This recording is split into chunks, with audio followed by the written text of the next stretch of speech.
Hello everyone. Ram Ram खमा गणी। मैं Suresh Chaudhary, faculty of Rau's career institute, Dehradun and Jaipur. आज के लेक्चर में हम डिस्कस करने वाले हैं बड़ा इंपॉर्टेंट टॉपिक। एक बार डिस्कस करने से पहले आप इस लिंक को शेयर कर दीजिएगा, प्लीज सब्सक्राइब कर दीजिएगा, ताकि आपके जो भी एग्रीकल्चर सर्कल या नेट एस्पिरेंट या जेआरएफ एस्पिरेंट जो भी है वो इसका लुत्फ उठा सके। क्योंकि जो आज का लेक्चर है हम उसमें डिस्कस करने वाले हैं drought and there types. Drought के लेके बच्चों का बड़ा कंफ्यूजन रहता है। ड्राउट के टाइप को लेके खास तौर पे बच्चों का कंफ्यूजन रहता है। बच्चे सेपरेशन नहीं कर पाते हैं, डिफरेंशिएट नहीं कर पाते हैं। देखो, कभी भी ड्राउट पढ़ने से पहले हमें तीन टर्म्स के बारे में पता होना चाहिए। पहला हमारा एरिडिटी, दूसरा हमारा ड्राउट और तीसरा फेमाइन। जो ये तीनों टर्म्स है, अगर आपका इनको नॉलेज है तो आगे का जो भी आपका टॉपिक है वो आपके लिए इजी रहने वाला है भाई। इन तीनों टॉपिक्स के बीच में हम दो चीजों की या दो थिंग्स की बात करेंगे। एक, हमारे इन तीनों के बीच में क्या कनेक्शन है और इन तीनों के बीच में क्या सेपरेशन है। तो किसी को मालूम है कि एरिडिटी और ड्राउट और फेमाइन के बीच में क्या तो कनेक्शन है और तीनों के बीच में क्या सेपरेशन है। What is the meaning of aridity? क्या डिफरेंस है एरिडिटी और ड्राउट के बीच में? देखो, सबसे पहले हम किसकी बात करेंगे? आपके एरिडिटी की। Aridity is a characterization of an almost permanent deficit of precipitation due to high sunshine, high daytime temperature, low air humidity, and high evapotranspiration, which lead deficit of rainfall during almost of the year. कि जो आपका aridity है वो क्या है? एक character है। किसका कैरेक्टर है? आपके रेनफॉल या प्रेसिपिटेशन का कैरेक्टर है। अगर मैं कहूं तो आपको जो प्रेसिपिटेशन है, आपका जो रेनफॉल है, उसको सीधे सीधे इंडिकेट करता है आपका एरिडिटी। एरिडिटी आपका क्या इंडिकेट करता है? लो रेनफॉल या लो प्रेसिपिटेशन को इंडिकेट करता है। कि जो आपकी एरिडिटी है वो कैसी कंडीशन है? वो एक आपकी लॉन्ग टर्म कंडीशन है, यानी एक आपका क्लाइमेटिक पैरामीटर है। देखिएगा भाई, aridity is a climatic parameter.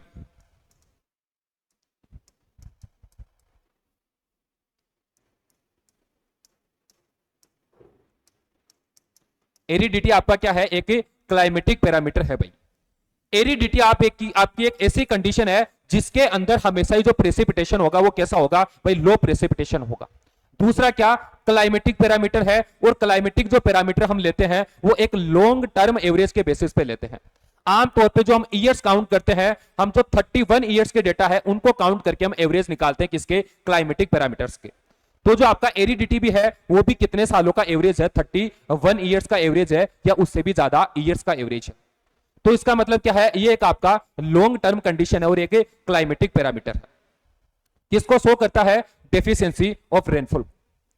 दूसरा, अगर बात करें किसकी? ड्राउट की बात करें तो ड्राउट आपका क्या है? ड्राउट में आपका डेफिशिएंसी ऑफ रेनफॉल होगा भाई। कि जो आपका एनुअल रेनफॉल है, आप एनुअल रेनफॉल मान के चलिए कि मेरा 500 mm मेरे रीजन का एनुअल रेनफॉल है, यानी एक साल में होने वाला रेनफॉल है। अगर किसी एरिया के अंदर जो एनुअल रेनफॉल है अगर उससे कम रेनफॉल होता है, यानी क्या more than 25% deficiency of rainfall होती है, तो वो क्या है? आपका ड्राउट है भाई। पर ड्राउट आपका क्या है? एक वेदर पैरामीटर है। कौन सा पैरामीटर है? आपका वेदर पैरामीटर है। और वेदर पैरामीटर से मेरा क्या मतलब है? कि आपका टेम्पररी कंडीशन है। कौन सी कंडीशन है भाई? टेम्पररी कंडीशन है। यानी आपका जो एरिडिटी है वो कौन सा है? एक लॉन्ग टर्म कंडीशन है। और ड्राउट आपका कौन सा है? एक शॉर्ट टर्म कंडीशन है, यानी एक टेम्पररी कंडीशन है आपकी। एरिडिटी को आप कभी भाई चेंज नहीं कर सकते। ये मेरी बात सुनिए आप। जैसे एरिडिटी में कह दूं आपके, आप जैसलमेर के थार डेजर्ट की बात कर लीजिए, अफ्रीका के सहारा डेजर्ट की बात कर लीजिए, या आप लेह लद्दाख की बात कर लीजिए। देखो, एरिडिटी कैसी हो सकती है? हॉट क्लाइमेट में एरिडिटी हो सकती है और कोल्ड क्लाइमेट में एरिडिटी हो सकती है। तो आप क्या कभी जो जैसलमेर का थार डेजर्ट है, अफ्रीका का जो सहारा रेगिस्तान है, आप उसको कभी चेंज कर सकते हो? कि आपका उसका जो एनुअल रेनफॉल है वो 500 mm है। अगर आप उसको हर साल 1000 या 1500 mm कर दो नेक्स्ट ईयर, तो अगले साल में क्या आपका जो एरिडिटी है हो जाएगा? चेंज हो जाएगा। कभी भी आपके जो सैंड ड्यून्स है वो कल्टीवेटेड लैंड नहीं बन सकता है। अगर हाँ, अगर आपने लंबे टाइम तक 30 साल 40 साल तक अगर अच्छा खासा रेनफॉल हुआ, तो फिर भी उस कंडीशन की जो उस एरिया की जो एरिडिटी है वो क्या हो सकती है? चेंज हो सकती है। पर क्या है, एक परमानेंट क्लाइमेटिक फीचर है भाई एरिडिटी। ये आपका समय के साथ बहुत सालों के बाद बदला जा सकता है, बट किसी भी रीजन के अंदर ये नहीं हो सकता कि उस रीजन में पहले वो एरिडिटी कंडीशन रही हो और अब वो ह्यूमिड कंडीशन बन जाए, ऐसा कभी भी पॉसिबल नहीं है। तो ये क्या है, क्लाइमेटिक यानी परमानेंट क्लाइमेटिक फीचर है आपका, कौन सा, एरिडिटी। जबकि क्या है आपका वेदर, क्या एक टेम्पररी फीचर है। क्लाइमेटिक जो आपका जो एरिडिटी है वो क्लाइमेटिक पैरामीटर को शो करती है, यानी टेम्परेचर को शो करती है। जब भी मैं आपको एरिडिटी का नाम लूं, आपके दिमाग में जरूर आएगा या तो क्या कि बहुत ही ज्यादा टेम्परेचर होगा या बहुत ही कम टेम्परेचर होगा। दूसरा क्या होगा कि वहां पे तो जो एयर ह्यूमिडिटी है वो भी बिल्कुल लो होगी। जैसे मैं आपको कहूं कि भाई जैसलमेर की राजस्थान का जो थार डेजर्ट है, जैसे में आपके दिमाग में क्या टर्म आएगा कि बहुत हाई टेम्परेचर, बहुत लो एयर ह्यूमिडिटी, बहुत ज्यादा इवेपोट्रांसपिरेशन। जबकि आपका ड्राउट है ये इन सबको ज्यादा शो नहीं करता, जो स्पेसिफिक तौर पे शो करता है वो कौन सा, आपका एरिडिटी। और ड्राउट आपका क्या कंट्री या वर्ल्ड के किसी भी रीजन में आ सकता है भाई। ड्राउट आपकी बात कर लीजिए, जैसे मैं गंगा या यमुना वाले इलाके की बात करूं, जो आपकी गंगा रिवर है यूपी या उत्तराखंड की बात कर लीजिए, या मैं आपको कह दूं कभी कि यहाँ पे क्या एरिडिटी आ सकती है, तो बिल्कुल भी भाई पॉसिबल नहीं है, यहाँ पे एरिडिटी नहीं आ सकती है। क्यों? क्योंकि ये एरिया कैसा है, ये हाई रेनफॉल वाला एरिया है, यहाँ पे मोर देन 1000 mm क्या होता है, एनुअल रेनफॉल होता है। जबकि मैं कह दूं कि यहाँ पे ड्राउट आ सकता है, बिल्कुल पॉसिबल है, ड्राउट आ सकता है। अगर किसी भी साल या किसी ईयर आपका की जो एनुअल रेनफॉल है उससे अगर मोर देन 25% अगर रेनफॉल की डेफिशिएंसी रही, तो वो क्या है, आपका ड्राउट है। ड्राउट आपका मोहसिन राम जो चेरापूंजी मेघालय है वहां भी आ सकता है, राजस्थान में भी आ सकता है, और आपकी जो एरिडिटी कंडीशन है वहां भी आ सकता है। बट कभी ड्राउट के अंदर एरिडिटी कंडीशन नहीं आ सकती, जबकि जो ड्राउट है वो एरिडिटी कंडीशन के अंदर आ सकता है भाई। ये इन दोनों के बीच में क्या है, सेपरेशन है। अगर मैं कनेक्शन की बात करूं तो क्या कनेक्शन हो सकता है दोनों के बीच में, कि दोनों ही किसकी वजह से हो रहे हैं, डेफिशिएंसी ऑफ रेनफॉल की वजह से। इन दोनों के बीच का जो कनेक्शन है वो क्या है, डेफिशिएंसी ऑफ रेनफॉल। किसकी बात करेंगे भाई, डेफिशिएंसी ऑफ रेनफॉल की बात करेंगे, डेफिशिएंसी ऑफ रेनफॉल। कि ये भी आपका किसकी वजह से हो रहा है, लो प्रेसिपिटेशन की वजह से हो रहा है, और एरिडिटी भी लो प्रेसिपिटेशन की वजह से। पर एरिडिटी के अंदर क्या है, जो लो प्रेसिपिटेशन एरिडिटी का परमानेंट फीचर है, जबकि ड्राउट का क्या भाई, परमानेंट फीचर नहीं है भाई। किसी रीजन का ड्राउट परमानेंट फीचर नहीं हो सकता, जबकि एरिडिटी परमानेंट फीचर हो सकता है। बट दोनों ही होते किसकी वजह से है, डेफिशिएंसी ऑफ रेनफॉल की वजह से। ये दोनों में क्या है, कनेक्शन है भाई। आगे और एरिडिटी की डिटेल में बात करेंगे। फेमाइन, फेमाइन की मैं बात करूं तो अगर ड्राउट की बात करें तो drought is the precursor of famine. कि जो ड्राउट है वो आपका किसका अगर दूत है, आपके फेमाइन का। यानी ड्राउट आएगा तो ये मान के चलिए कि फेमाइन आने के चांस है भाई, फेमाइन आने की संभावना है। क्योंकि फेमाइन का क्या मतलब है, फेमाइन से मेरा मतलब है कोई रीजन, कोई कंट्री या कोई पर्टिकुलर एरिया, अगर वहां पे आपका ड्राउट आया तो जो आपकी जो वहां के लोग हैं, जो मेनी पीपल्स है, उनके जो एडिक्वेट फूड सप्लाई है उसको क्या कर सकता है, कम कर सकता है। अगर उनको प्रॉपर या एडिक्वेट फूड सप्लाई नहीं मिलती तो वो किसको लीड करती है, स्टारवेशन को लीड करती है या माल न्यूट्रिशन को लीड करती है। और आपके स्टारवेशन, माल न्यूट्रिशन, ये सब कब आएगा, तब आपकी फूड चेन वीक होगी, यानी जो आपका एग्रीकल्चर जो प्रोडक्शन या प्रोडक्टिविटी है डिक्रीज होगा, तब आपका क्या आएगा, फेमाइन आएगा। तो हमेशा जो आपका फेमाइन है वो ड्राउट के बाद आता है भाई। जो फेमाइन है वो ड्राउट के बाद की प्रोसेस है, ये नहीं कि जो फेमाइन है वो ड्राउट के पहले की प्रोसेस है। अगर एग्रीकल्चर प्रोडक्शन नहीं होगा तो आप खाएंगे कहां से, खाएंगे नहीं तो आपको जो स्टारवेशन होगा, माल न्यूट्रिशन होगा, आप कुपोषण के शिकार हो सकते हैं। यही क्या है भाई, आपका फेमाइन है कि जब आपको एडिक्वेट फूड सप्लाई नहीं मिल पाती है तो वो किसका एग्जाम्पल, आपके फेमाइन का एग्जाम्पल है। तो तीनों का कहीं ना कहीं जो कनेक्शन है वो किसके साथ है, डेफिशिएंसी ऑफ रेनफॉल के साथ। अगर ये तीनों टर्म आपको समझ में आया हो तो मैं आगे की ओर चलता हूं, नहीं आया हो तो मुझे कमेंट में टाइप करके दे दीजिए। और अगर आपको लेक्चर अच्छा लगे तो मुझे ये भी आप कमेंट में टाइप करके दे दीजिए। जो कोई भी आपका सवाल होगा, क्वेश्चन होगा, वो मैं आपको कमेंट में आपका जो भी कंफ्यूजन है मैं उसको दूर कर दूंगा। बाकी अगले लेक्चर में मैं आपका डेफिनेटली जो भी कंफ्यूजन है वो दूर कर दूंगा भाई। देखिएगा भाई, सबसे पहले किसकी बात करेंगे, एरिडिटी की बात करेंगे। Aridity is defined by the shortage of moisture is essentially a climate phenomenon that is based on average climate condition over a region।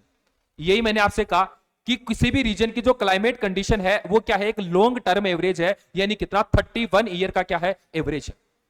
तो इस एवरेज का बात करें तो क्या है, हमारी जो कंडीशन होगी कैसी, एरिडिटी, यानी इसमें जो परमानेंट क्या रहता है, रेनफॉल डेफिशिएंसी रहती है। दूसरा क्या आपका क्लाइमेट फिनोमेनन है, यानी आपका क्या है, एक लॉन्ग टर्म फिनोमेनन है कौन सा, एरिडिटी, जो किसकी वजह से होता है, आपके लो रेनफॉल की वजह से या लो प्रेसिपिटेशन की वजह से। याद रहेगा भाई, देखिएगा, a fundamental distinction exist between aridity, कि जो एरिडिटी और ड्राउट के बीच में जो एक फंडामेंटल डिस्टिंक्ट की बात करें यानी सेपरेशन की बात करें तो वो कौन सा है, कि आपका जो एरिडिटी है ये क्या एक लॉन्ग टर्म क्लाइमेट फिनोमेनन होगा, और जो आपका ड्राउट है ये क्या एक आपका टेम्पररी फिनोमेनन होगा, जो क्या वाटर डेफिशिएंसी की वजह से आता है। क्या होगा, आपका टेम्पररी फिनोमेनन होगा, और कौन सा, वेदर फिनोमेनन होगा।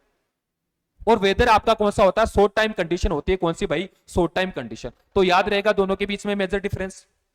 अब आपकी जो एरिडिटी है, एरिडिटी का मतलब ये नहीं कि आपका जो डेजर्ट है डेजर्ट के अंदर ही आ सकती है, या एरिडिटी आपकी जो सैंड ड्यून्स है वही एरिड रीजन के अंदर आते हैं। एरिडिटी है वो आपके कौन सा, एरिडिटी में आपकी जो रोकी टेरेन भी हो सकता है, रोकी प्लेन हो सकता है, या आपका केक्टी या कोई जीरोफिटिक प्लांट्स के साथ अगर कोई रीजन है तो वो भी आपके किसका एग्जांपल है, एरिडिटी का एग्जांपल है।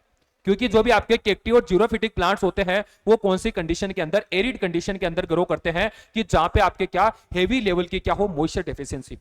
देखिएगा भाई, aridity has a wide variety of landscape manifestation including barren rock hills, कि जो आपके बेरन रॉक हिल्स है यानी जो बंजर रॉक हिल्स है, कि जहां पे कोई किसी प्रकार का कल्टीवेशन नहीं होता, वहां पे रेनफॉल डेफिशिएंसी इतनी कम होती है कि जो आपका सोइल मॉइस्चर सिस्टम है वो किसको सपोर्ट नहीं कर पाता, प्लांट ग्रोइंग को सपोर्ट नहीं कर पाता। तो ये देखिएगा भाई, ये कैसा है, ये आपका रॉकी टेरेन इलाका है, कैसा, यानी जो आपका चट्टान वाला इलाका होता है वो भी आपका क्या हो सकता है भाई, वहां भी एरिडिटी हो सकती है। जैसे राजस्थान की मैं बात करूं तो जैसलमेर, जैसलमेर के अंदर अगर आप सिटी से 15-20 किलोमीटर या 50 किलोमीटर दूर की ओर चलते हो तो वहां पे आपका क्या है, रॉकी टेरेन डेजर्ट भी है, कौन सा भाई, रॉकी टेरेन डेजर्ट। दूसरा किसकी बात करें, आपके सैंड ड्यून्स हो सकते हैं आपके जैसलमेर में, जो सेम ड्यून्स, यानी एक आपका कौन सा विलेज पड़ता है, कौन सा, same sand dunes. Same village के अंदर भी क्या है, आपको क्या देखने को मिलेगा, सैंड ड्यून्स देखने को मिलेंगे, और वो भी किसका एग्जांपल है, एरिडिटी का। केक्टी प्लांट्स की बात कर लीजिए, किसकी, केक्टी प्लांट या जीरोटिफिक प्लांट की बात कर लीजिए, अगर इनके साथ भी कोई अबंडेंट अगर आपका फील्ड है, कोई रीजन है, तो वो भी क्या है, किसका एग्जांपल है, एरिडिटी का एग्जांपल है। क्या कभी आप सैंड ड्यून्स को चेंज कर सकते हो, कि इस साल मानो कम बारिश हो गया, अगले साल अच्छा खासा बारिश हो गया, कि जितना एनुअल आपका रेनफॉल था उतना रेनफॉल हुआ, अब क्या आपका एरिडिटी या सैंड ड्यून्स आपका चेंज हो सकता है? क्या मैं यहां कल्टीवेशन कर सकता हूं? बिल्कुल नहीं कर सकता हूं, बिल्कुल भी पॉसिबल नहीं। क्यों? क्योंकि ये क्या है, एक लॉन्ग टर्म एवरेज है, कि जो यहाँ का एनुअल रेनफॉल है उसी के बेस पे क्या बना है, आपका एरिडिटी बना है, कि यहाँ का जो प्रेसिपिटेशन है वो हमेशा से क्या रहा है, कम रहा है या डेफिसिट साइड के अंदर रहा है, और उसी पे बेस कई सालों से आपका ये रेगिस्तान बना है। तो आप अगर उस साल अगर आपका एनुअल रेनफॉल उतना जितना होता है उतना होगा तो भी आपका कभी एरिडिटी चेंज नहीं होता। जबकि आपका ड्राउट चेंज होता है भाई, किसी एरिया का अगर एनुअल रेनफॉल उतना है, अगर उतना पानी हर साल मिल रहा है तो हम उसको ड्राउट रीजन नहीं बोल सकते। जबकि इसके अंदर क्या है, ये हमेशा एरिडिटी बोलते हैं, हम इसको एरिडिटी कंडीशन के अंदर कंसिडर करते हैं। अगर ये आपको समझ आ गया होगा तो मैं नेक्स्ट चलता हूं भाई, आगे की ओर चलता हूं। देखो लेक्चर आपका बड़ा इंपॉर्टेंट है, ड्राउट के टाइप्स के बारे में पढ़ेंगे, जितना भी आपका कंफ्यूजन है ड्राउट टाइप्स को लेके वो सारा मैं आपका दूर करने वाला हूं। अगर फिर भी किसी को नहीं समझ में आए तो वो मुझे कमेंट में टाइप करके पूछेगा भाई। चलिएगा आगे, एरिडिटी के बाद में किसकी बात करेंगे, ड्राउट की बात करेंगे। और ड्राउट को जो लोगों ने डिफाइन किया कि हमारे अर्ली वर्कर्स है, यानी हमारे जो पहले के लोग हैं, जो फार्मर है, उन्होंने ड्राउट को अलग तरीके से डिफाइन किया। साइंटिस्ट है, उन्होंने ड्राउट को अलग तरीके से डिफाइन किया। कोई इंस्टीट्यूट है, इन्होंने भी ड्राउट को अलग तरीके से डिफाइन किया। बट इन सबके पीछे जो बेस है, जो फंडामेंटल फैक्टर है, वो क्या है, आपका रेनफॉल। क्या, डेफिशिएंसी ऑफ रेनफॉल या लो प्रेसिपिटेशन।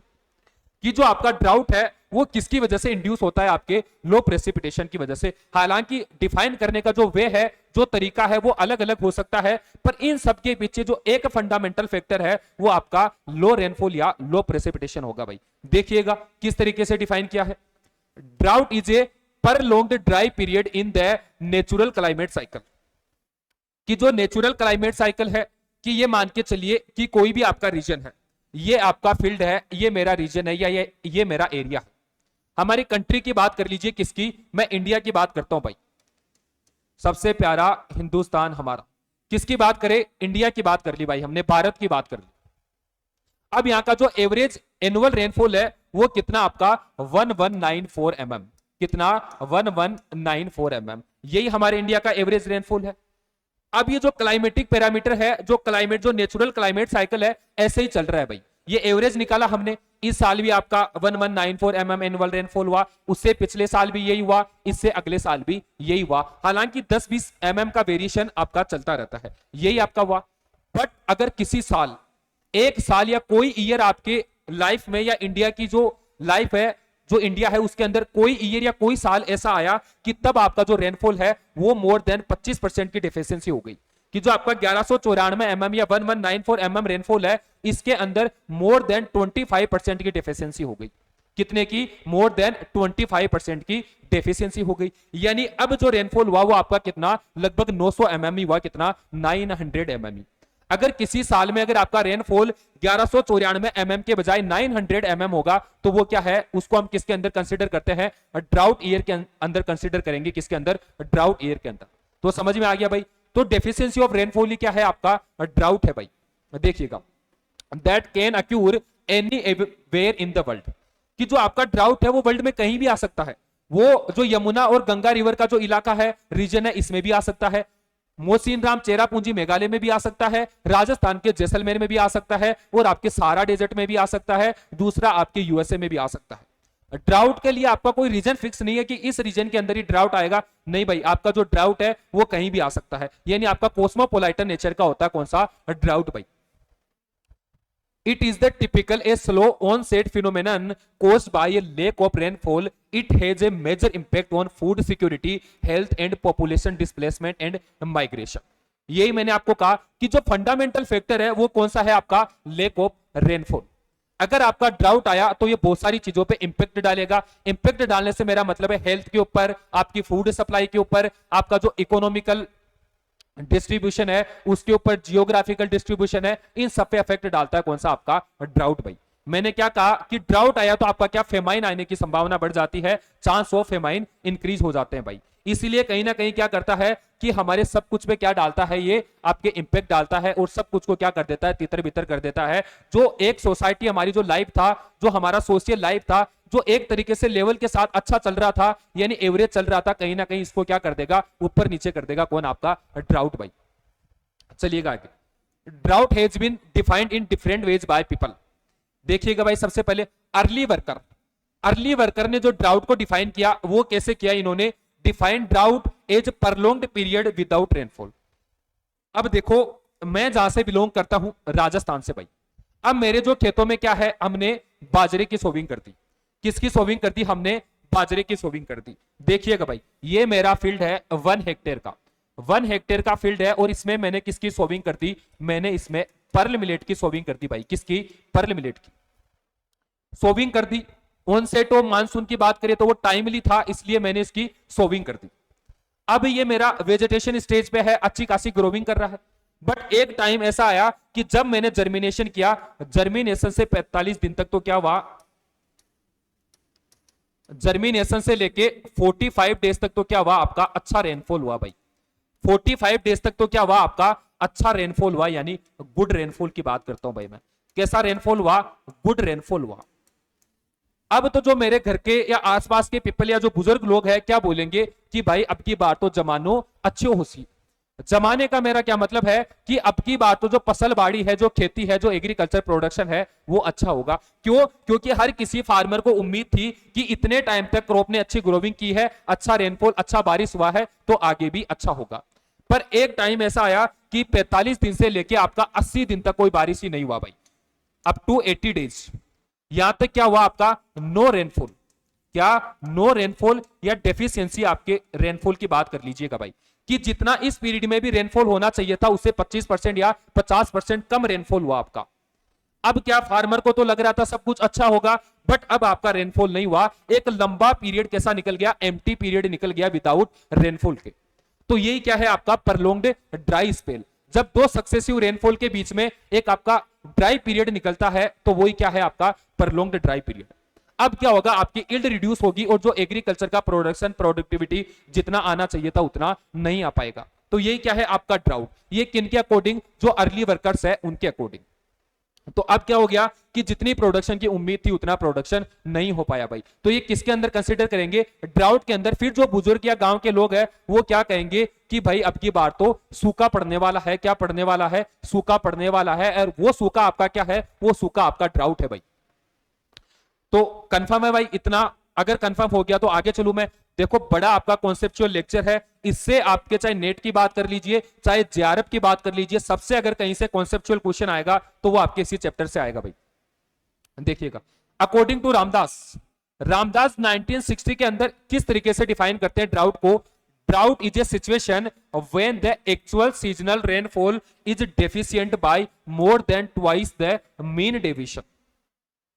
इन्होंने क्या कहा कि जो मीन डेविएशन था, रेनफॉल के मीन डेविएशन से मेरा क्या मतलब है, जो आपका एवरेज एनुअल रेनफॉल था, कि आपका जो एवरेज एनुअल रेनफॉल मानो 500 mm है, और अब जो 500 mm से कितना आपका आधा या हाफ रेनफॉल भी नहीं हुआ, यानी 250 mm से आपका क्या हुआ, कम रेनफॉल हुआ, तो वो भी क्या है आपका ड्राउट है। किसके अकॉर्डिंग भाई, रामदास के अकॉर्डिंग। याद रहेगा।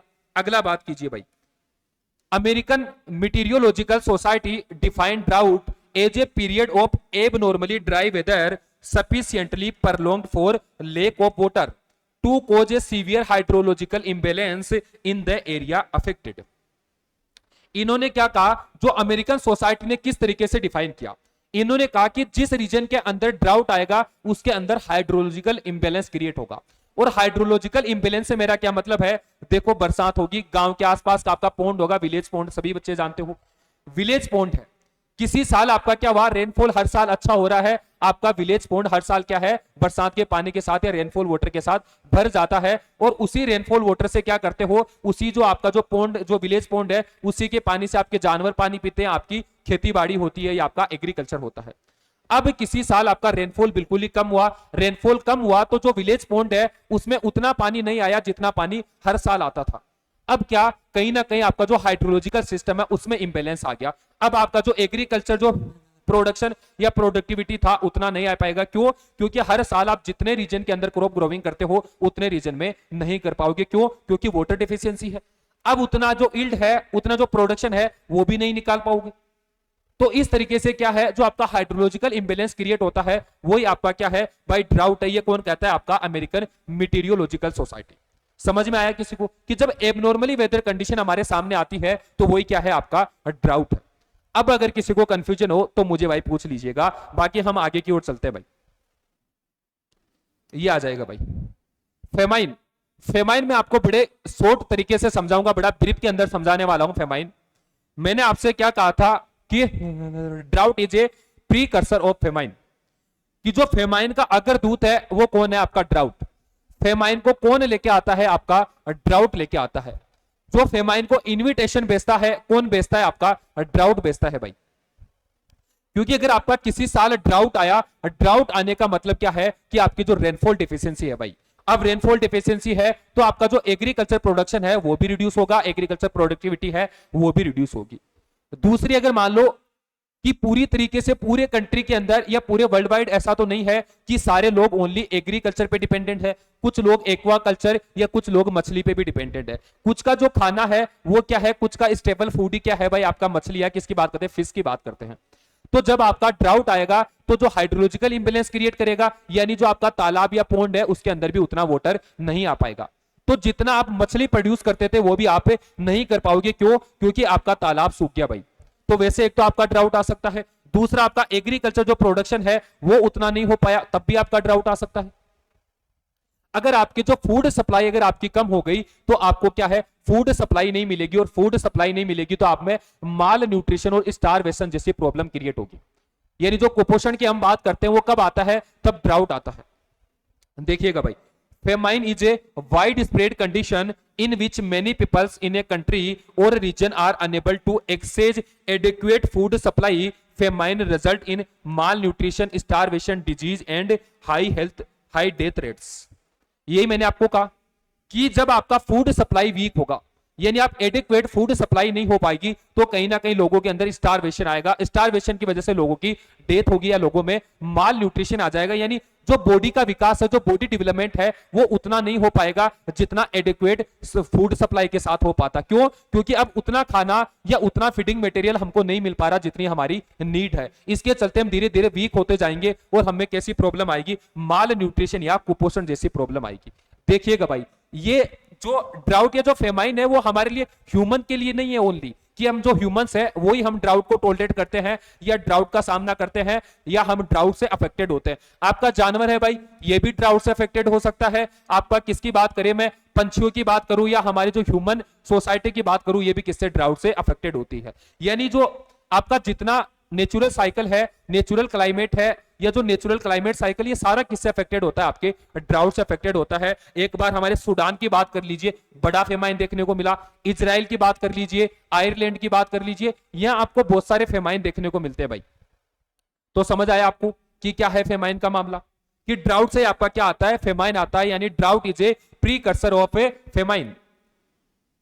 अगर ये तीनों बातें क्लियर हो गई तो हम आगे की ओर चलते हैं, ड्राउट एंड ड्राउट के क्लासिफिकेशन की बात करते हैं भाई। चलिएगा भाई, आगे आ जाइए। सबसे पहले किसकी बात करेंगे? Aridity versus drought. इन दोनों के बीच में डिफरेंस की बात करेंगे कि इन दोनों को हम कैसे सेपरेट कर सकते हैं। कनेक्शन मैंने आपको बता दिया, सेपरेशन भी मैंने आपको बता दिया, और यहां पे मैंने क्या आपको डिफरेंशिएशन या सेपरेशन पूछा है। तो मुझे नहीं लगता इसमें आपको ज्यादा समझाने की जरूरत है भाई। फिर भी हम एक एक फैक्टर के बेस पे बात करते हैं दोनों को डिफरेंशिएशन की भाई। सबसे पहले किसकी बात करते हैं? सबसे पहले ड्यूरेशन की बात करते हैं, क्या? या लेंथ ऑफ पीरियड की बात करते हैं। किसकी? ड्यूरेशन या लेंथ ऑफ पीरियड की बात करते हैं भाई। जो आपका एरिडिटी होगा वो क्या है? आपका लॉन्ग ड्यूरेशन। कैसी ड्यूरेशन होगी इसकी? लॉन्ग ड्यूरेशन या लॉन्ग टर्म क्या होगी? कंडीशन होगी, यानी परमानेंट फीचर। इसका जो ड्यूरेशन है वो कैसा है? परमानेंट फीचर होगा किसका? एरिडिटी का। दूसरा किसकी बात करें? ड्राउट की। ड्राउट क्या है? एक टेम्पोररी कंडीशन है ऑफ स्केर्सिटी ऑफ वेजिटेशन। किसकी बात करेंगे? आपका क्या है कि जो टेम्पोररी कंडीशन है किसके दौरान? Scarcity of varying duration. अब अलग अलग ड्यूरेशन हो सकती है भाई। जो ड्राउट है इसकी भी अलग अलग ड्यूरेशन हो सकती है, पर क्या है? टेम्पोररी है भाई। इस साल है 15 दिन का आ गया, कहां 20 दिन का आ गया, कहां महीने का आ गया, 2 महीने का आ गया। बस ये क्या है? एक आपका शॉर्ट ड्यूरेशन कंडीशन है। कौन सा? ड्राउट। याद रहेगा भाई। चलिए, फैक्टर्स की बात करें तो इसमें क्या? Many long term process consider all climatic feature. यही मैंने आपको कहा कि जो एरिडिटी कंडीशन है वो आपके ऑल क्लाइमेटिक पैरामीटर्स को शो करती है। टेम्परेचर को शो करती है, आपके लो जो एयर ह्यूमिडिटी है उसको शो करती है, और आपके इवेपो ट्रांसपिरेशन को भी शो करती है। क्यों? देखिए भाई, मेरी बात सुनिए। एरिडिटी का मतलब दिमाग में तुरंत क्या आता है? हाई टेम्परेचर या लो टेम्परेचर। अगर थार डेजर्ट की बात करें तो क्या high temperature 50 degree Celsius, 45 degree Celsius. अगर किसकी बात करें? लेह लद्दाख की बात करें, वो भी कैसी कंडीशन है? एरिडिटी कंडीशन है, पर कैसी? कोल्ड एरिडिटी कंडीशन है। वहां भी आप किसी प्रकार की क्रॉप की सोविंग नहीं कर सकते। वहां भी आपको हमेशा क्या देखने को मिलता है? आमतौर पे वहां भी आपको ड्राउट या सूखा देखने को मिलता है। आगे मैं समझाऊंगा किस टाइप का वहां पे आपको ड्राउट देखने का मिलता है। अच्छी बारिश होने के बाद भी वहां पे ड्राउट क्यों आता है, इसके भी हम बात करेंगे भाई। तो इसकी बात कर लिए। लो एयर ह्यूमिडिटी, तुरंत नाम लेते ही आपके दिमाग में आएगा कि भाई जैसलमेर के साथ लो एयर ह्यूमिडिटी, कि आपकी जो एटमॉस्फेरिक ह्यूमिडिटी है वो कैसी होगी? लो होगी भाई हमेशा ही। तो ये क्या है? ये इसके कुछ फैक्टर्स है। तो जो एरिडिटी है वो हमेशा ऑल क्लाइमेटिक फैक्टर्स को शो करती है, जबकि ड्राउट किसको शो करता है? डेफिशिएंट रेनफॉल को। ड्राउट हमेशा मेनली किसको शो करता है? आपके डेफिशिएंट रेनफॉल को या लो प्रेसिपिटेशन को। जब भी मैं आपको ड्राउट बोलूंगा आपके दिमाग में एक ही टर्म आएगा, लो प्रेसिपिटेशन या कम बारिश। अब एस्पेक्ट की बात करेंगे भाई। एस्पेक्ट आपके कौन कौन से होते हैं? डिस्क्रिप्शन ऑफ क्लाइमेट, यानी ये किसके एस्पेक्ट में बात करता है? एरिडिटी, या किसके पहलू में बात करता है? ये क्लाइमेट के पहलू में बात करता है। यही हमने कहा कि लॉन्ग टर्म एवरेज है या आपका क्या है? लॉन्ग टर्म कंडीशन है आपकी एरिडिटी। तो लॉन्ग टर्म कंडीशन कौन सी होती है? आपकी क्लाइमेट होती है भाई। किसके बारे में बात करता है? क्लाइमेट के एस्पेक्ट में बात करता है आपका एरिडिटी, और किसके बारे में? वाटर अवेलेबिलिटी के एस्पेक्ट के बारे में बात करता है कौन सा? आपका ड्राउट। क्योंकि ड्राउट से मतलब ही क्या है कि कहां पे कितना कम बारिश हुआ या कितना रेनफॉल हुआ, या जो आपका एनुअल रेनफॉल है या एनुअल प्रेसिपिटेशन है उससे कितना लो रेनफॉल हुआ। तो जो वाटर के बारे में या वाटर अवेबिलिटी के एस्पेक्ट के बारे में जो बात करता है वो आपका ड्राउट करता है, और जो क्लाइमेट एस्पेक्ट के बारे में बात करता है वो आपका कौन सा करता है, एरिडिटी करता है भाई। ये इन दोनों के बीच में मेजर मेजर डिफरेंस हो गया। और अब हम जो बात करेंगे वो ड्राउट के क्लासिफिकेशन के बारे में बात करेंगे, और या टाइप्स ऑफ ड्राउट के बारे में बात करेंगे। और आपका जो लेक्चर है वो बड़ा इंपॉर्टेंट लेक्चर है। इसके बाद तो आप पूरी तरह से ध्यान देके बैठ जाइए, क्योंकि आपका जो क्वेश्चन पूछा जाएगा वो ड्राउट के टाइप से पूछा जाएगा। देखिएगा भाई, किसकी बात करेंगे, टाइप्स ऑफ ड्राउट की बात करेंगे, और डिफरेंट डिफरेंट बेसिस पे बात करेंगे भाई, अलग अलग बेसिस पे बात करेंगे। कि आपके ड्राउट की जो सबसे पहले बात करेंगे वो किस पे, रेलिवेंस के बेसिस पे, based on the relevance to the users. कि यूजर्स के रेलिवेंस के बेस पे किसकी बात करेंगे, ड्राउट के टाइप्स की बात करेंगे। ये मेरी बात समझिए भाई, रेलिवेंस से क्या मतलब है। देखो मैं आपको एक एक टर्म समझाते चलूंगा, आपको कुछ भी देखने की इधर उधर जरूरत नहीं, बस आप ध्यान देके बैठिए और मन के साथ पढ़िएगा भाई, इंटरेस्टेड होके पढ़िए आप। आपका नेट के जितने एस्पिरेंट है उनका एग्जाम नजदीक है भाई, दिसंबर जनवरी में आपका एग्जाम होने वाला है। तो किसकी बात करेंगे, रेलिवेंस। अब किसी भी यूजर का क्या रेलिवेंस हो सकता है। अब हमारी कंट्री में ऐसा तो नहीं है कि सभी फार्मर है, ऐसा भी नहीं है कि सभी फार्मर नहीं है। अब जो फार्मर है वो कैसे देखेगा कि उसकी खेती या एग्रीकल्चर का जो प्रोडक्शन है वो कैसा हो रहा है, वो एग्रीकल्चर के रेलिवेंस में बात करेगा, तो वो एग्रीकल्चर ड्राउट को देखता है। दूसरा, कोई अर्बन एरियाज में पीपल रहते हैं, तो अर्बन एरियाज में हर के घर में तो भाई कोई बोरवेल या अंडरग्राउंड वाटर अवेलेबल नहीं होता, वो किस पे डिपेंडेंट होते हैं, किसी डैम के ऊपर, किसी लेक के ऊपर डिपेंडेंट होते हैं। अब अगर किसी साल अगर डैम या लेक के अंदर अगर कम पानी आया, किसकी वजह से, डेफिशिएंसी ऑफ रेनफॉल की वजह से, तो पूरे अर्बन एरिया के लिए एक प्रॉब्लम बन जाती है कि जो वाटर सप्लाई है उसको रिड्यूस कर दिया जाता है। तो उनके लिए तो क्या है, वो ड्राउट है, यानी उनके लिए तो किसकी इंपॉर्टेंस है, हाइड्रोलॉजिकल ड्राउट की इंपॉर्टेंस है। तो रेलिवेंस के बेसिस पे बात करेंगे, और रेलिवेंस कितने टाइप के बात करेंगे, 4 टाइप्स की बात करेंगे भाई। कौन कौन सा, आपका मीटेरियोलॉजिकल ड्राउट, कौन सा, meteorological drought, atmospheric drought, hydrological drought, और कौन सा, एग्रीकल्चरल ड्राउट या सोइल ड्राउट। इन चारों ड्राउट की बात करेंगे, एक एक करके हम बात करेंगे। सबसे पहले किसकी बात करेंगे, मीटेरियोलॉजिकल ड्राउट की। What is the meaning of meteorological drought. कोई एक ऐसा बच्चा जिसको मालूम हो कि मीटेरियोलॉजिकल ड्राउट क्या होता, मुझे किसी को मालूम है तो मुझे कमेंट में डिफाइन कर दीजिए कि मीटेरियोलॉजिकल ड्राउट क्या होता है आपका। देखो मीटेरियोलॉजिकल ड्राउट से मेरा क्या मतलब है, जो आईएमडी है, आईएमडी यानी इंडियन मीटेरियोलॉजिकल डिपार्टमेंट, जो इंडियन मीटेरियोलॉजिकल डिपार्टमेंट है, इन्होंने कैसे डिफाइन किया मीटेरियोलॉजिकल ड्राउट का, वो मेरे से सुनिएगा भाई आप। चलो मैं आपको आगे स्लाइड के साथ ही बताता हूं, देखिएगा भाई। आप एक बार ये मान के चलिए ये तीनों रीजन मेरे लिए एक ही है। आप ये मान के चलिए कि region number 1, region number 2, region number 3 तीनों क्या है, मेरे लिए एक ही रीजन है।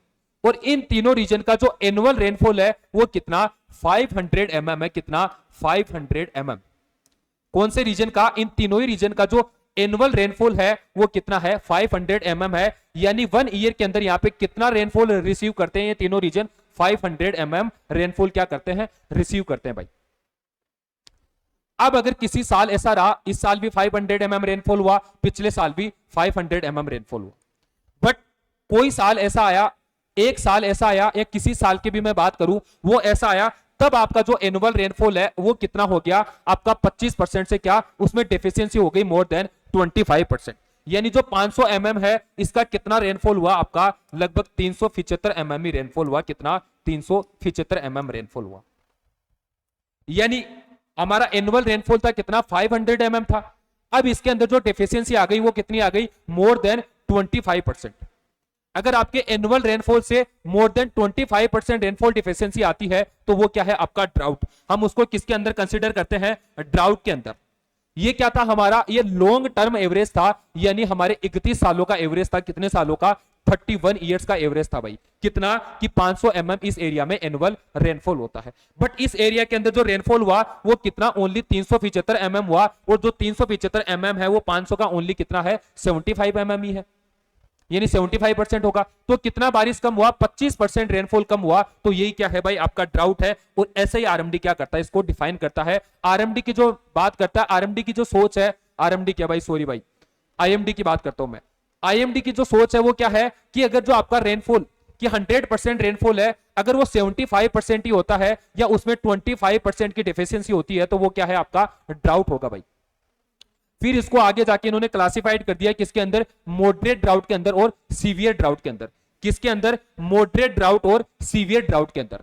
मॉडरेट ड्राउट से मेरा क्या मतलब है कि जब आपका जो एनुअल रेनफॉल है, एनुअल रेनफॉल अपने आप में 100% होगा, कि इस 100% में अगर कितना डेफिशिएंसी होती है, अगर 26 से 50% तक डेफिशिएंसी होती है, यानी कितना 26 टू 50% तक की अगर डेफिशिएंसी होती है तो वो क्या है, आपका मॉडरेट ड्राउट।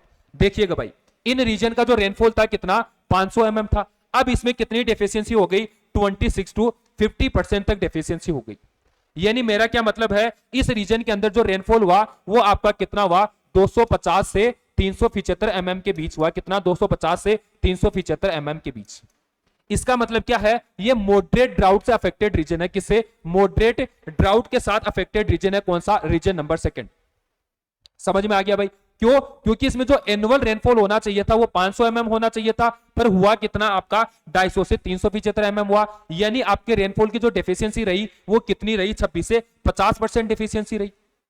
अगले की मैं बात करूं, अगर वहीं आपका जो टोटल एनुअल रेनफॉल है, अगर उसके अंदर मोर देन 50% डेफिशिएंसी रहती है तो वो आपका कौन किसके अंदर कंसीडर करेंगे, सीवियर ड्राउट के अंदर। यानी इस रीजन के अंदर जो रेनफॉल हुआ वो लेस देन 250 mm हुआ। कितना, लेस देन 250 mm रेनफॉल हुआ।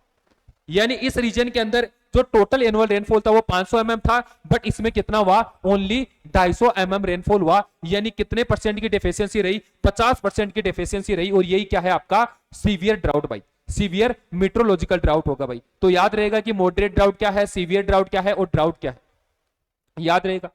देखिएगा भाई, एक बात और, जो मीटेरोलॉजिकल ड्राउट है वो किस पे डिपेंडेंट करता है, डिग्री ऑफ ड्राइनेस पे डिपेंडेंट करता है। और डिग्री ऑफ ड्राइनेस से मेरा क्या मतलब है, देखिएगा भाई, ये आपका कोई रीजन है, कौन सा, ये आपका रीजन है। इस रीजन के अंदर जो एवरेज एनुअल रेनफॉल है वो कितना हो रहा है, 500 mm हो रहा है। कितना, आपका 500 mm हो रहा है, यही हमने देखा। अगर ये आपका रेनफॉल रिड्यूस होता जाता है, यानी किधर की 250 mm की ओर आ रहा है, ये आपका रेनफॉल रिड्यूस होता जाता है, तो जो आपका डिग्री ऑफ ड्राइनेस है वो भी इंक्रीज होते जाता है। क्यों, क्योंकि जो आपकी मॉइस्चर इंडेक्स है, जो हमने ड्राई क्लाइमेट क्लासिफिकेशन के अंदर पढ़ा, जो आपकी मॉइस्चर इंडेक्स है वो क्या होती जा रही है, आपकी डिक्रीज होती जा रही है। और जब भी आपकी जो मॉइस्चर इंडेक्स डिक्रीज होती जाती है, आपकी एरिडिटी या डिग्री ऑफ ड्राइनेस इंक्रीज होता है भाई। अब 500 mm रेनफॉल था, धीरे धीरे धीरे धीरे रेनफॉल कम होता जा रहा है, यानी जो ड्राइनेस बढ़ता जा रहा है, यानी जो सूखा है वो बढ़ता जा रहा है। तो आपका जो रेनफॉल है वो किस पे डिपेंडेंट करता है, meteorological drought, degree of dryness पे। अगर आपकी डिग्री ऑफ ड्राइनेस ज्यादा होगी तो वहां पॉसिबिलिटी है कि पूरी तरह से ड्राउट आएगा ही आएगा। देखिएगा भाई, meteorological drought is defined usually on the basis of the degree of dryness in comparison to some normal or average amount। मैंने इसी के साथ कंपैरिजन किया, मैंने नॉर्मल जो अमाउंट है उसी के साथ कंपैरिजन किया। यही क्या है आपका, जब हम डिग्री ऑफ ड्राइनेस को नॉर्मल अमाउंट के साथ या एवरेज अमाउंट के साथ कंपैरिजन करते हैं और वो अगर डिक्रीज होता है तो आपकी ड्राइनेस भी क्या होती है भाई, बढ़ती जाती है। And the duration of the dry period, कि जो ड्राई पीरियड की जो किसकी बात करें, अगर ड्यूरेशन की बात करें तो उससे भी हम किसको डिफाइन कर सकते हैं, मीटेरियोलॉजिकल ड्राउट को। तो अब अगर कोई ऐसा बच्चा जिसको भाई मीटेरियोलॉजिकल ड्राउट समझ नहीं आया हो, एक आईएमडी के बेसिस पे भी देख लीजिएगा भाई। According to IMD, it is a situation when the rainfall deficiency is 25% और more of the long term average a meteorological substation. यही मैंने आपको कहा कि ये कोई हमारा रीजन है, ये हमारे तीनों को एक ही रीजन है जिनका एनुअल रेनफॉल कितना है, 500 mm। इसमें अगर आपका कितना डिफिशियंसी हुआ, अगर 25% या इससे भी ज्यादा डिफिशियंसी हुआ तो ये आपका क्या है, ये आपका ड्राउट के अंदर कंसिडर करेंगे भाई। और यही अगर आपका डिफिशियंसी कितना 26 से 50% रहा तो हम किसके अंदर कंसिडर करेंगे, मॉडरेट ड्राउट के अंदर कंसिडर करेंगे। किसके अंदर, मॉडरेट ड्राउट के अंदर। और अगर यही आपका डेफिशिएंसी है, वो एवरेज जो एनुअल रेनफॉल है, जो एक लॉन्ग टर्म एवरेज है, उससे अगर 50% कम रहा तो वो आपका किसके अंदर, सीवियर ड्राउट के अंदर कंसिडर करेंगे भाई। अब अगर आपका सबका मीटेरियोलॉजिकल ड्राउट क्लियर हो गया होगा तो मैं आगे की ओर चलूं भाई। एक बार लिख लीजिएगा फटाफट जिसको लिखना है, बाद में आगे की ओर चलते हैं भाई।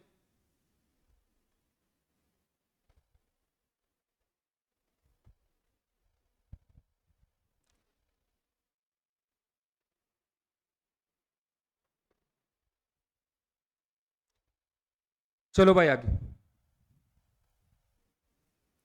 अगला किसकी बात करेंगे? एटमोस्फेरिक ड्राउट की।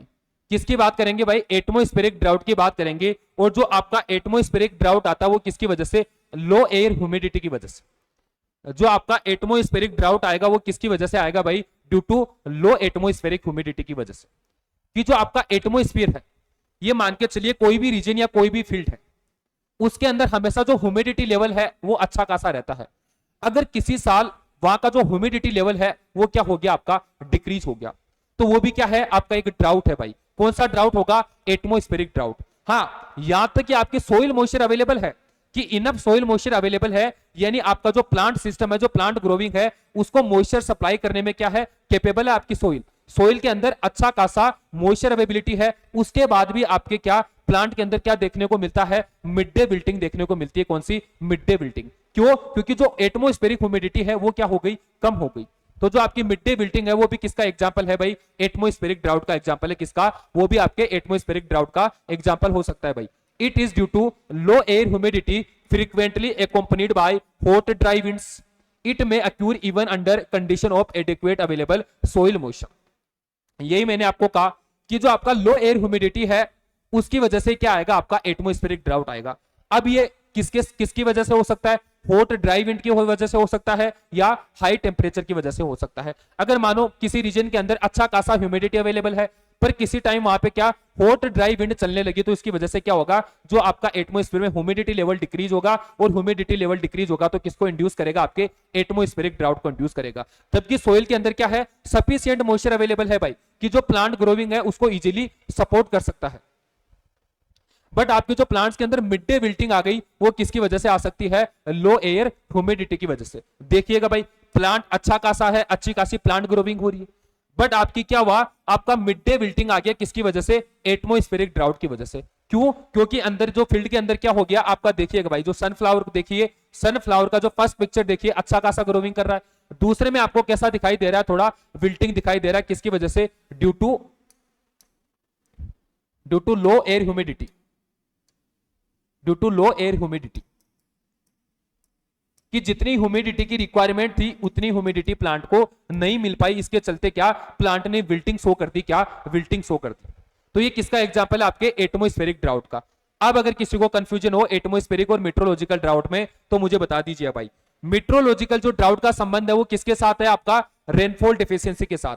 कि अगर आपके एनुअल रेनफॉल से 25% या उससे ज्यादा रेनफॉल डेफिशिएंसी होती है तो वो आपका क्या है? Meteorological drought. यहां किसकी बात कर रहे हैं? एटमोस्फेरिक ड्राउट की। ये क्या है? आपके लो एयर ह्यूमिडिटी की वजह से होता है। किसकी वजह से भाई? लो एयर ह्यूमिडिटी की वजह से। चलिएगा अगला नेक्स्ट की बात करते हैं। नेक्स्ट आपका कौन सा है? Hydrological drought. कौन सा? Hydrological drought. और ये मैंने आपका कॉन्सेप्ट जब लेक्चर को हमने स्टार्ट किया तभी मैंने आपका क्लियर कर दिया भाई कि हाइड्रोलॉजिकल ड्राउट से मेरा क्या मतलब है। देखो, जो हाइड्रोलॉजिकल ड्राउट है इसके अगर मैंने कहा कि जो फेमाइन है, जो फेमाइन का प्रीकर्सर कौन है? आपका ड्राउट है।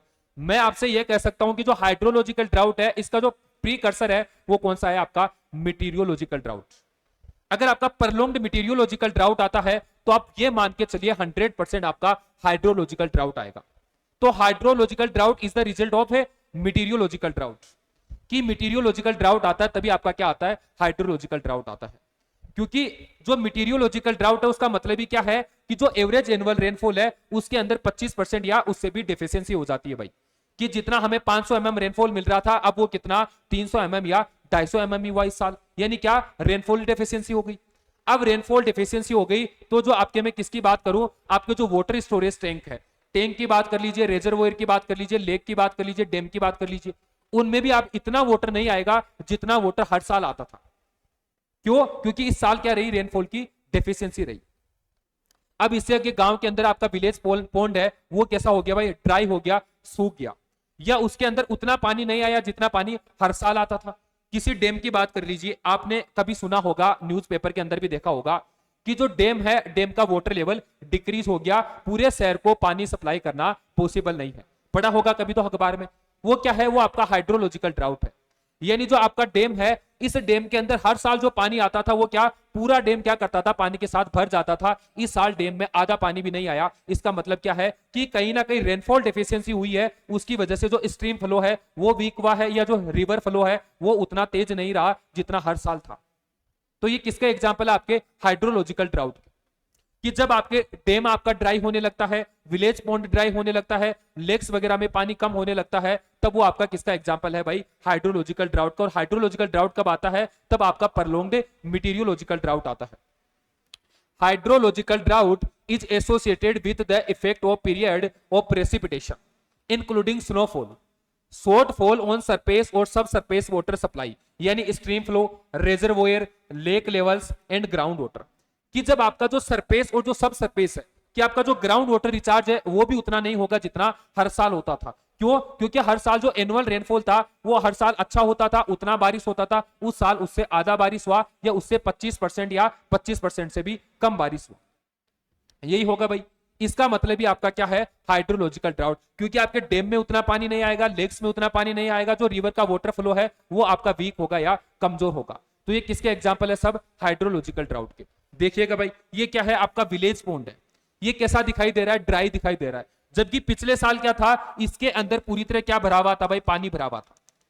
यानी मैं कह सकता हूं एक बार के लिए, आप मान के चलिए या मैं मान के चलता हूं कि पिछले साल भी ये पॉन्ड भरा हुआ था, उससे पिछले साल भी पॉन्ड भरा हुआ था। पर इस साल ये पॉन्ड कैसा है, एम्प्टी है या खाली पॉन्ड है, कैसा, एम्प्टी या खाली पॉन्ड है। तो इसका मतलब क्या है कि कहीं ना कहीं जो रेनफॉल डेफिशिएंसी है वो रही है, या रेनफॉल उतना नहीं हुआ जितना पिछले साल या उससे पिछले साल हुआ था। तो ये भी आपका किसका एग्जांपल है, हाइड्रोलॉजिकल ड्राउट का। दूसरा, आप लेक की बात कर लीजिए। ये लेक भी पूरी तरह आपको कैसा दिखाई दे रहा है, एम्प्टी दिखाई दे रहा है। हर साल इस लेक में यहां तक पानी भरता था, अब की बार कहां तक पानी भरा है, ओनली यहीं तक पानी भरा है। अगला डैम की बात कर लीजिए। जो डैम का लेवल एक बार मैं आपको दिखाना चाह रहा हूं, ये क्या है, ये आपका डैम का लेवल है। हर साल यहां तक पानी आता था, इस साल कहां तक पानी है, ओनली यहां तक पानी है। कि जब आपके जो रिजर्वोयर टैंक्स या आपके जो वाटर स्टोरेज फैसिलिटीज है उनमें उतना पानी नहीं आता जितना पानी हर साल आता था, तो वो आपके किसका एग्जांपल है, हाइड्रोलॉजिकल ड्राउट का। याद रहेगा भाई। अभी भी अगर किसी का कंफ्यूजन है तो मुझे कमेंट में टाइप करके पूछ लीजिए, मैं आपका भाई कंफ्यूजन क्लियर कर दूंगा भाई। देखिएगा भाई एक बार,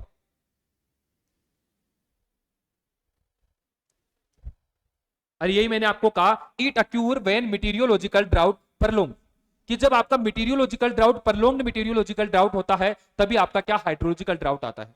अगर आपकी बारिश अच्छी होती रही तो आपका हाइड्रोलॉजिकल ड्राउट कभी भी नहीं आएगा, क्योंकि जो डैम है उसमें पानी आता रहेगा, लेक्स में पानी आता रहेगा, पॉन्ड्स में पानी आता रहेगा। जिस साल आपका रेनफॉल डेफिशिएंसी होगा उसी साल आपके पॉन्ड्स में पानी नहीं आएगा, या डैम है उसमें उतना पानी नहीं आएगा जितना पानी आपका हर साल आता था भाई। तो आपका जिस साल पानी नहीं आएगा वो साल कौन सा है, आपका ड्राउट ईयर होगा भाई।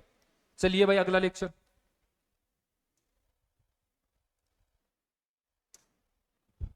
एग्रीकल्चरल ड्राउट या soil drought. Most important drought is the agricultural drought and soil drought.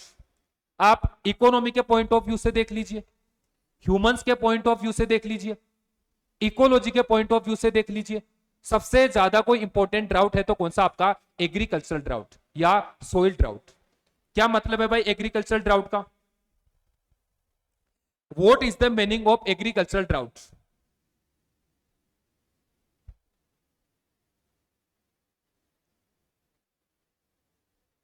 किसकी वजह से आता है, due to soil moisture stress.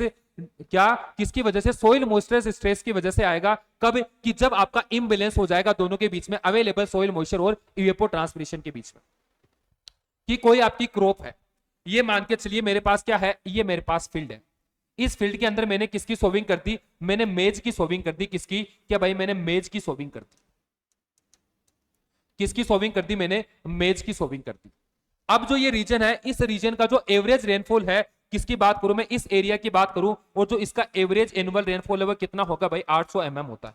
कितना, कि यहाँ पे हर साल कितनी बारिश होती है, 800 mm बारिश होती है, या 800 mm क्या होता है, रेनफॉल होता है। मैंने इसमें किसकी सोविंग कर दी, मेज की, और मेज की जो वाटर रिक्वायरमेंट है वो भी आपकी कितनी है, 500 to 800 mm है। कितनी, 500 to 800 mm है।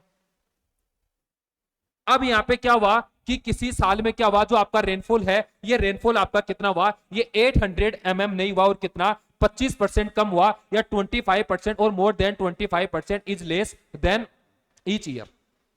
यानी कितना हुआ, जो 800 mm की बात करें तो अब की बार कितना 600 mm ही रेनफॉल हुआ। कितना भाई, 600 mm ही रेनफॉल हुआ। अब ये क्रॉप की वाटर रिक्वायरमेंट को पूरा नहीं कर पाएगा। क्यों? क्योंकि जो क्रॉप की वाटर रिक्वायरमेंट है वो कितने एमएम तक है भाई, 800 mm तक है। अब क्रॉप के अंदर क्या आएगा, मॉइस्चर स्ट्रेस आएगा। क्या आएगा, मॉइस्चर स्ट्रेस आएगा। और ये मॉइस्चर स्ट्रेस क्यों आ रहा है, क्यों आ रहा है कि भाई जो अवेलेबल वाटर है उसमें और कहीं ना कहीं जो इवेपोर ट्रांसपिरेशन है यानी जो क्रॉप की नीड है, इन दोनों के बीच में बैलेंस नहीं है भाई। क्यों? क्योंकि जो आपके अवेलेबल वाटर है वो कितना हो रहा है, आपके 600 mm हो रहा है, जबकि रिक्वायरमेंट कितनी है, 800 mm है। तो इन दोनों के बीच में क्या इम्बैलेंस क्रिएट हो गया, और ये इम्बैलेंस क्रिएट होने की वजह से क्रॉप के अंदर क्या आएगा, मॉइस्चर स्ट्रेस आएगा। और मॉइस्चर स्ट्रेस आएगा तो कहीं ना कहीं यील्ड रिड्यूस होगी, प्रोडक्टिविटी रिड्यूस होगी। और यही क्या है आपका एग्रीकल्चर ड्राउट।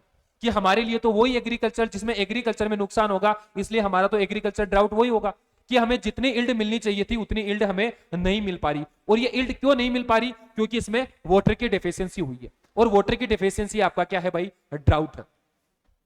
देखिएगा, it is the result of soil moisture stress due to imbalance between available soil moisture and evapotranspiration of a crop. क्योंकि अवेलेबल सोइल मॉइस्चर कि आपका जो क्या होगा, आपकी किसके बाद प्रेसिपिटेशन या रेनफॉल होगा, किस पे होगा, आपके जो सोइल सरफेस पे होगा।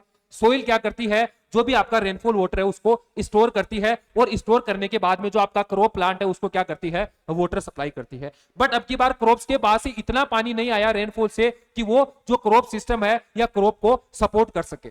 इसलिए क्या आ गया, क्रॉप के अंदर वाटर स्ट्रेस आ गया। वाटर स्ट्रेस आ गया तो आपकी जो क्रॉप की यील्ड है वो रिड्यूस हो गई, क्रॉप की प्रोडक्टिविटी लो आई। तो इसी को हम क्या बोलेंगे, आपका agricultural drought. Agricultural drought usually triggered by meteorological drought and hydrological drought. सबसे पहले मेरा बात समझिए भाई, मीटेरियोलॉजिकल ड्राउट ये एग्रीकल्चर के लिए कैसे, एग्रीकल्चर को ये कैसे ट्रिगर करता है या कैसे एग्रीकल्चर ड्राउट को इंड्यूस करता है। अब देखो, मानो मीटरोलॉजिकल ड्राउट क्या है कि तब आपके एनुअल रेनफॉल से कितना 25% या मोर देन 25% लेस रेनफॉल होता है देन ईच ईयर। तो अगर आपका लेस रेनफॉल होगा तो क्या करेगा, आपके एग्रीकल्चर को सीधे सीधे अफेक्ट करेगा कि कहीं ना कहीं जो अवेलेबल सोइल मॉइस्चर है और आपकी जो क्रॉप की नीड है उनके बीच में इम्बैलेंस क्रिएट करेगा, यानी जो क्रॉप है उसके अंदर मॉइस्चर स्ट्रेस आएगा। ये तो हो गई डायरेक्ट करेक्शन। हाइड्रोलॉजिकल ड्राउट यानी हमने किसकी बात की, जो ड्राईलैंड एग्रीकल्चर है हम उसमें मोस्टली कौन सी फॉलो करते हैं, हम उसमें जो रेनफॉल वाटर फॉलो करते हैं। तो अगर हम, हमारी जो फील्ड है या हमारा रीजन है ऐसा है कि जिसके पास हमारे पास वाटर हार्वेस्टिंग पॉन्ड्स अवेलेबल है, लेक्स अवेलेबल है, रेजर्वोयर अवेलेबल है, हम जो खेती करते हैं वो किसके मदद से करते हैं, रेजर्वोयर, लेक्स या पॉन्ड्स की मदद से करते हैं। अब हाइड्रोलॉजिकल ड्राउट का मतलब ही क्या है कि पॉन्ड्स में उतना पानी नहीं आया, डैम में उतना पानी नहीं आया, लेक में भी उतना रेनफॉल नहीं हुआ कि जितना रेनफॉल हर साल होता था, इसलिए जो पानी वाटर एक्युमुलेशन है वो उतना नहीं हो पाया लेक के अंदर भी। अब इस साल क्या होगा, हम हमारी क्रॉप को उतना वाटर सप्लाई नहीं कर पाएंगे जितना वाटर हम हर साल सप्लाई करते थे। क्यों? क्योंकि डैम के अंदर ही क्या है, वाटर की कमी है। तो हम किसी भी डैम से जो हमारा जो प्राइमरी पर्पज होता है वो कैसा, ड्रिंकिंग वाटर, और ड्रिंकिंग वाटर के बाद में कौन सा, इरिगेशन वाटर। बट हमारा जो ड्रिंकिंग वाटर की पूर्ति नहीं हो पा रही तो हम इरिगेशन वाटर कहां से सप्लाई करेंगे, यानी हम क्रॉप को लाइफ सेविंग इरिगेशन नहीं दे पाएंगे, और लाइफ सेविंग इरिगेशन नहीं देंगे तो आपकी जो क्रॉप यील्ड है वो रिड्यूस होगी, यानी जो प्रोडक्टिविटी है वो लो आएगी। वो किसको इंड्यूस करेगी, एग्रीकल्चर ड्राउट को। तो यही क्या है, इन दोनों के बीच में कनेक्शन है भाई, याद रहेगा, सब कुछ क्लियर है। चलिए भाई आगे चलिए। The insufficient soil moisture in crop root zone, यानी इसका बोलना क्या है कि जो क्रॉप रूट जोन है, यानी क्या हुआ, ये आपका क्रॉप के रूट जोन की बात कर लीजिएगा भाई। कम रेनफॉल हुआ, यानी जो सोइल है ये सोइल मॉइस्चर क्या है आपका, लेस है भाई, सोइल मॉइस्चर डेफिशिएंसी है, सोइल मॉइस्चर डेफिशिएंसी की बात कर लीजिएगा भाई।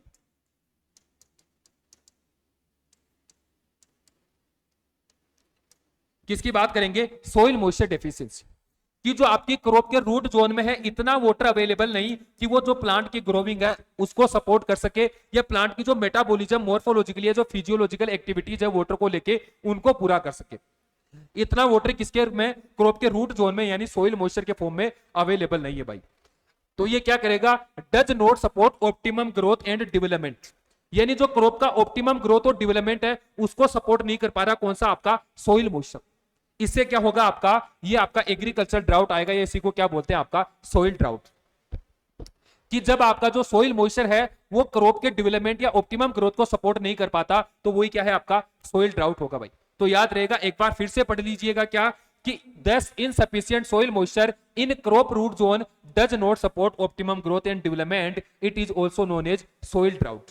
याद रहेगा भाई कि सोइल ड्राउट का क्या मतलब है, एग्रीकल्चर ड्राउट का क्या मतलब है।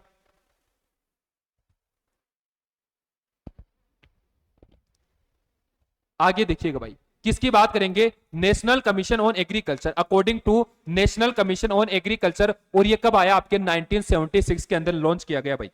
क्या, नेशनल कमीशन ऑन एग्रीकल्चर कब आया, आपके 1976 के अंदर। पढ़ना भाई, इरिगेशन कमीशन पढ़ना, सेकंड इरिगेशन कमीशन पढ़ना, ये आपके लिए बड़े इंपॉर्टेंट टर्म्स है भाई। तो किसकी बात करेंगे, नेशनल कमीशन ऑन एग्रीकल्चर। इन्होंने ड्राउट को कैसे क्लासिफाइड किया या ड्राउट को कैसे डिफाइन किया, ये मैं आपको बता देता हूं भाई। इन्होंने कैसे डिफाइन किया किसी भी ड्राउट को, ये देखिएगा भाई, ये मेरा कोई फील्ड है, एक मिनट रुको भाई,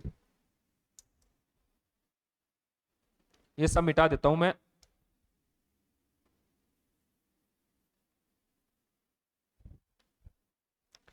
ये चलिएगा भाई, ये क्या है, ये मेरा फील्ड है।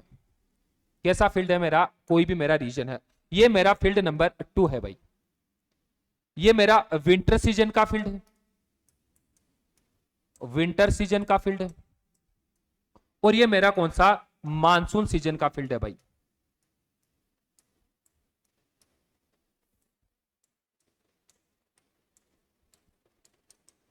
Monsoon season field. यहां पे मैंने किसकी ग्रोविंग कर दी, मैंने बाजरे या पर्ल मिलेट की सोविंग कर दी भाई। मुझे जो बाजरे का नाम आने का पीछा का रीजन जो है, मैं हूं राजस्थान से और मेरे यहां बाजरे के अलावा कुछ दिखाई नहीं देता भाई। ये क्या है, बाजरा। यहां मैंने किसकी सोविंग कर दी, यहां मैंने भाई वीट की सोविंग कर दी। किसकी, मैंने यहां वीट की सोविंग कर दी भाई।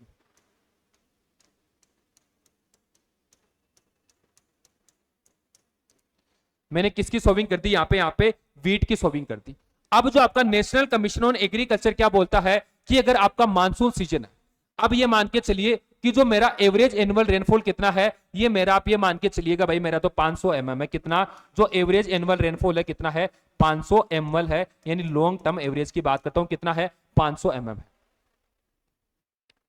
अगर मेरा कोई भी आप सीजन की बात कर लीजिए, देखिएगा भाई, agricultural drought is defined as a period of 4 successive week with a rainfall deficiency of more than 50% of a long term average. यही मैंने कहा कि जो मेरा लॉन्ग टर्म एवरेज है वो कितना है, 500 mm है। ये मैंने मान के चला भाई, क्योंकि राजस्थान का कितना होगा, 575 mm, और जो हमारी कंट्री का कितना होगा, 1194 mm, और पूरे वर्ल्ड वाइड का कितना, 1000 mm क्या होगा, एवरेज एनुअल रेनफॉल कितना है मेरा, 500 mm है।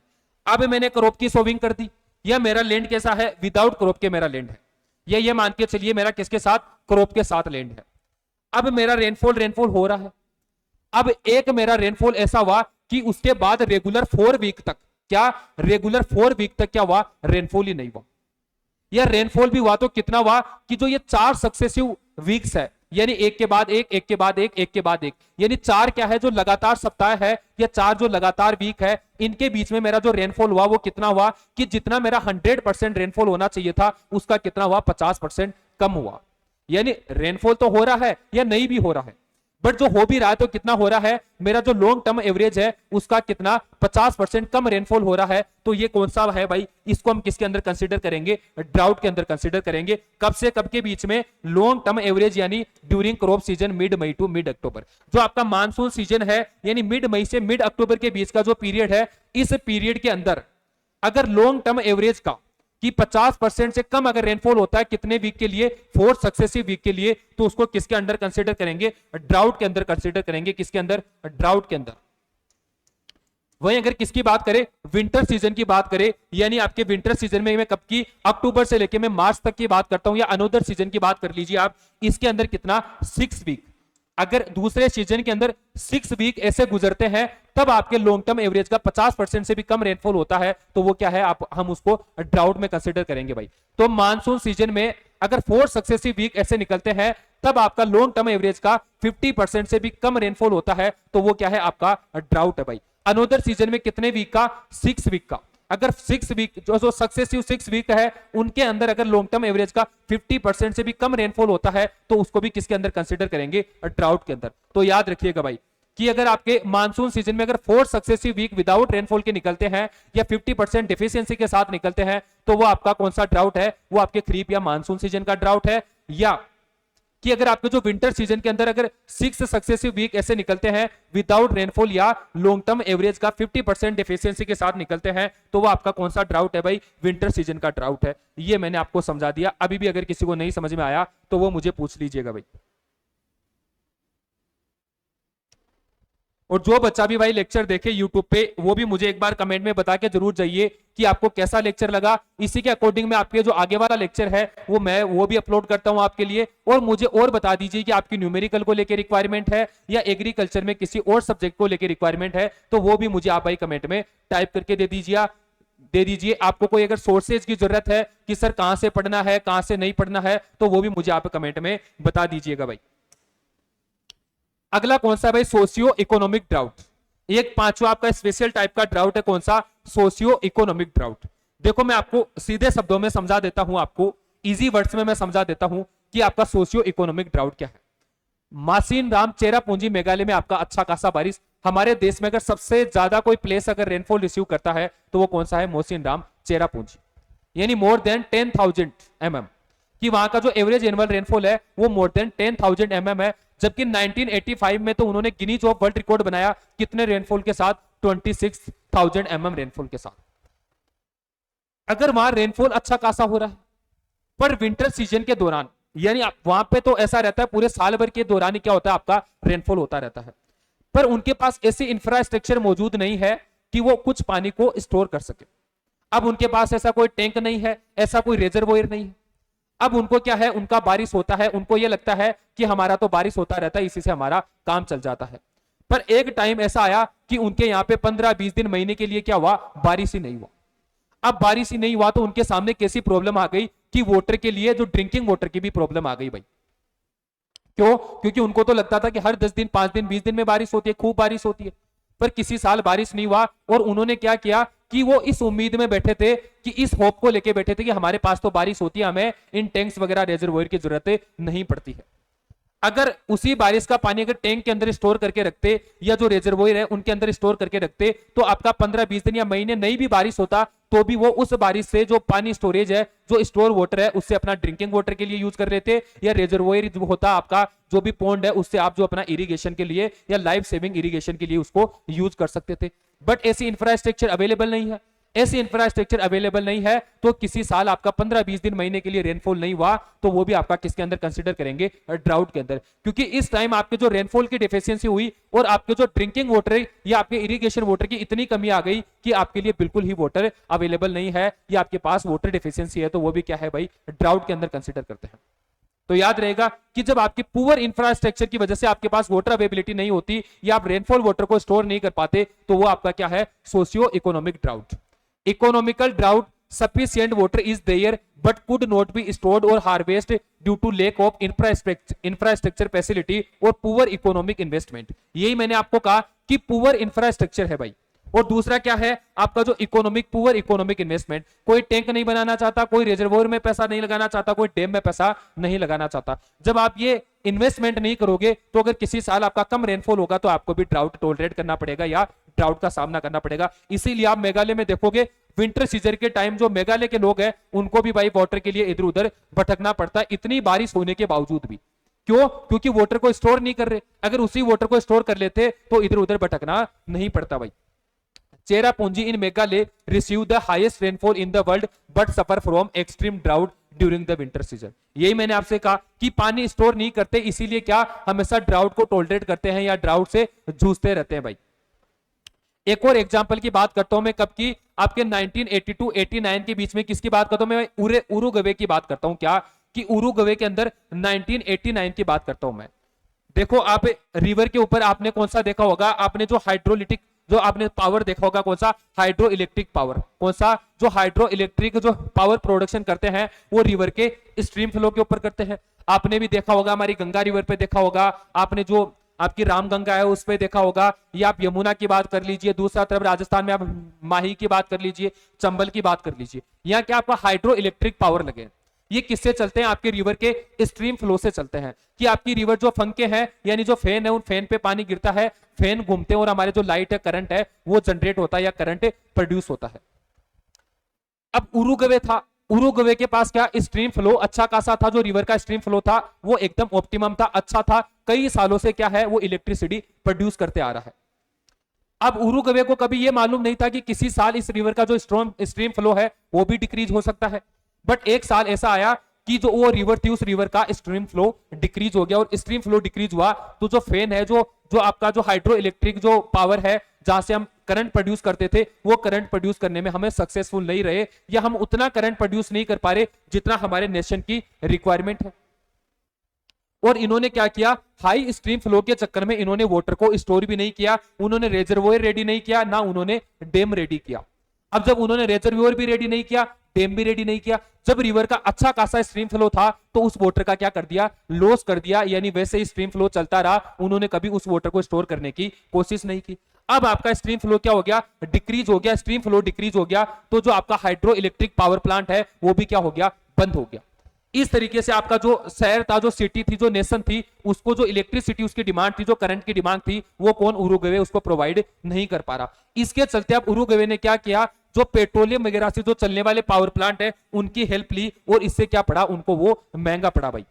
अगर उनके पास क्या होता, डैम होता या रिजर्वोयर होते, तो जिस टाइम आपके जो नदी रिवर का जो स्ट्रीम फ्लो आपका डिक्रीज हुआ, उस टाइम उसके स्ट्रीम फ्लो को किससे इंक्रीज कर सकते थे, डैम से इंक्रीज कर सकते थे। तो ये भी एक तरीके से क्या है, आपका सोशियो इकोनॉमिक ड्राउट है कि उन्होंने इन्वेस्टमेंट नहीं किया, और इन्वेस्टमेंट नहीं किया तो उनको एक बड़ा हर्जाना उठाना पड़ा भाई।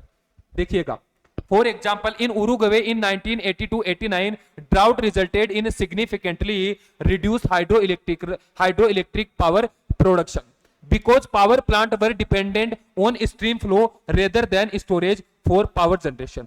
कि ये वाटर स्टोरेज पे डिपेंडेंट नहीं होके किस पे डिपेंडेंट था, आपके पूरी तरह स्ट्रीम फ्लो पे डिपेंडेंट था भाई। बट मैंने बोला एक साल स्ट्रीम जो फ्लो है वो डिक्रीज हुआ, और कहीं ना कहीं इसका जो पावर प्लांट है वो भी क्या पड़ गया, बंद पड़ गया भाई। Reducing hydroelectric power production required the government to convert to more expensive यानी imported petroleum and implement stringent energy conservation measure to meet the nation power needs. यानी जो नेशन की पावर नीड्स है उनको पूरा करने के लिए इसने क्या किया, जो इंपोर्टेंट पेट्रोलियम है, अब पेट्रोलियम आपका एक्सपेंसिव थिंग है, तो जो पेट्रोलियम, जो इंपोर्टेंट पेट्रोलियम है उसके हेल्प से इन्होंने क्या किया, पावर जनरेट किया, करंट जनरेट किया, और अपने नेशन को सप्लाई किया। इस तरीके से अगर इतना पैसा अगर आप वो डैम में लगा देते तो कहीं ना कहीं इनको बाहर से पेट्रोलियम इंपोर्ट नहीं करना पड़ता। बाकी आप सभी को थैंक यू सो मच, आज का लेक्चर आपका इतना ही। बाकी हम बात करेंगे अगले लेक्चर में, आपके ड्राउट का कल सेकंड पार्ट आएगा, और हम जितने भी ड्राउट के टाइप्स है उनको हम कल के सेशन में या कल के लेक्चर में पूरा करने वाले हैं। बाकी आप सभी को थैंक यू सो मच।